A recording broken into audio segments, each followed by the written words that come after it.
Given how successful the EA500 LM was, with at least one reviewer calling it an early contender for IEM of the year, and having already smashed it in 2023 with both the EA1000 and the EM6L, wouldn't it be a bit bonkers to suggest that what makes their new 4-driver combo IEM so special is that it's gone in a completely different direction to those previous models? But that's exactly what SIMGOT have done with the Supermix 4, and dare I say it, looking like it might be a good decision. Okay, before I get accused of clickbait, completely different might be pushing it a little bit, but the real life experience of the sound profile is perhaps a little bit more emphatic than the graphs suggest. This has an impact on both casual listening and gaming, which we'll talk a bit more about later on in the review. The Supermix 4 would typically be a flagship release given its specifications if it wasn't for the release of the EM10 at the same time. It has an interesting quad driver setup with a 4-way crossover. You've got one 10mm polymer diaphragm dynamic driver, a BA handling the mid-range, and a microplanar and piezo electric driver with multi-layer ceramic and copper coating sorting out the trebles. It's retailing at around $150 or £120 here in the UK. That's about 30% cheaper than something like the KIWI Ears Quintet,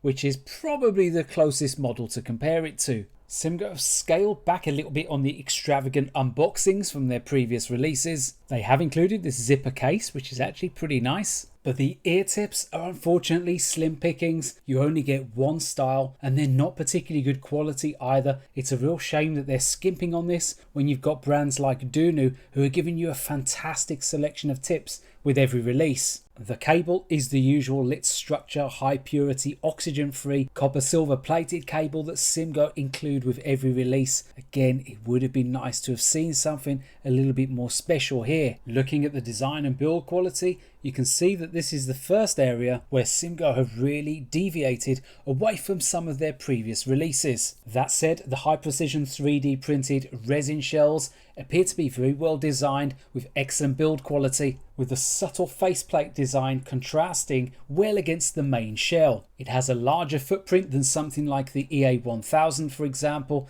and it has a more custom IEM sort of feel with less curvature around the base. It has a deeper insertion than the EA1000, so you'll have to be a little bit more careful over which ear tips you select. There's still enough curvature and shape to the inside of the IEM though to give you pretty good isolation once you do get that tip selection right. I settled on these, which I got from AliExpress, which are a little bit flatter and have a wider bore, and this gave me the best experience in terms of comfort, isolation and sound. For everyday use, I found them fairly comfortable, although not quite as comfortable and unnoticeable as the flush-fitting EA1000 and EA500 LM. The Supermix 4 has a curious driver arrangement that steps outside SIMGOT's usual wheelhouse of single DDs. We know from seeing IEMs in the past with this many drivers and this many different types of drivers that can sometimes be problematic. But the coherency on this model is excellent.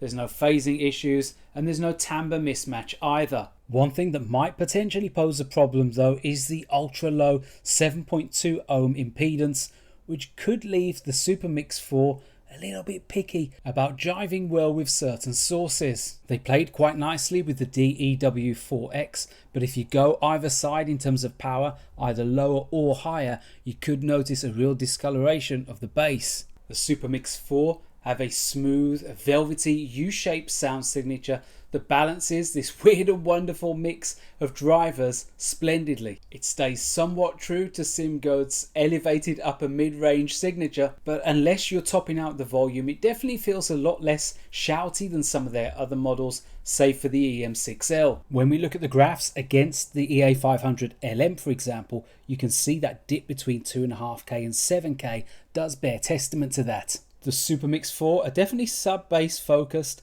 with a slight subwoofer style feel that does fall short of being a bass headset, but it's still deep, rumbly and satisfying with good texture and power, certainly in the sub-bass more than the mid-bass, which only has a moderate amount of punch and slam. But that longer lingering sub-bass against the fast decay of the mid-bass might mean that some users feel that there's just a little bit of tactility lacking. For me though, I think they got the balance just about right. The mids are clear and pretty transparent with a healthy amount of warmth. They're not too recessed, enough to avoid mid-bass bleed, and not enough to compromise musicality. The mids are augmented by the Supermix 4's first-class imaging. The layering and instrument separation are excellent, and its holographic vocal presentation and expansive soundstage embodies an IEM that isn't too analytical, but it offers a hugely enjoyable musical experience. It doesn't resolve in the way that something like the EA1000 does, but for me that's a good thing, because I would rather see something different from SIMGOT than another identikit release. What it lacks in resolution, it more than makes up for in coherency and musicality. It has decent treble extension, and it's a non-sibilant treble with just the right amount of detail for casual listening. It's fast and tight, and percussion is crispy when it needs to be, but when it is, it certainly sounds refined. For $150 you're getting a coherent musical IEM with excellent 3D imaging and a soundstage that is both wide and deep. And it's this magnificent staging that really sets itself apart from a lot of the other similarly priced and similarly spec'd IEMs out there. The Quintet's additional balanced armature really does make a difference, with a lighter note weight and more sibilance, and that BA timbre is definitely more evident. The micro detail is definitely better on the Quintet, but this is the only area where it outshines the Supermix 4. When it comes to multi-driver hybrids, the Nova from TRUTHEAR are often a popular choice with their 4 balanced armatures and 1 DD. They're slightly less shouty than the Supermix 4, and they have arguably a little bit more sort of tighter punch and slam in the mid bass, but male vocals lack the weight and the depth of the Supermix 4, and they don't have that expansive staging either. Again, they're more resolving than the Supermix 4, but the trebles are less natural sounding by comparison, with that BA timbre once again being evident. SIMGOT already have a very capable budget IEM in the way of the EA500 LM. And as with any selection, both of these models have their individual pros and cons. The LM's 3 interchangeable nozzles, for example, give it a great deal of versatility, and its lower footprint and metallic chassis are always going to curry favour with a certain segment of the market. The balance of the bass mean that the LM can sound a little bit punchier, but it lacks in sub-bass by comparison, and it also lacks the holographic vocal presentation and 3D imaging that are standout features on the Supermix 4. And it's these features that make it perhaps a contender, maybe even better than the EM6L when it comes to gaming. As my regular watchers and subscribers will know, I'm not a big gamer, but I did test both of these out on a variety of different first-person shooters, and the improved imaging and slightly better detail retrieval give them the edge on a lot of games, but there is also that added bass to consider, which in some scenarios could cause you to miss certain cues. That said, you can tone down the bass in EQ, but you can't improve technical performance, and this is where the Supermix 4 shines. In the intro we talked about this being a completely different release to the EA500 and EA1000. Whilst those differences looking on a graph seem quite subtle, it skews the basic premise of this multi-driver monster into a warmer and more musical affair. And it's this healthy balance of musicality and technical performance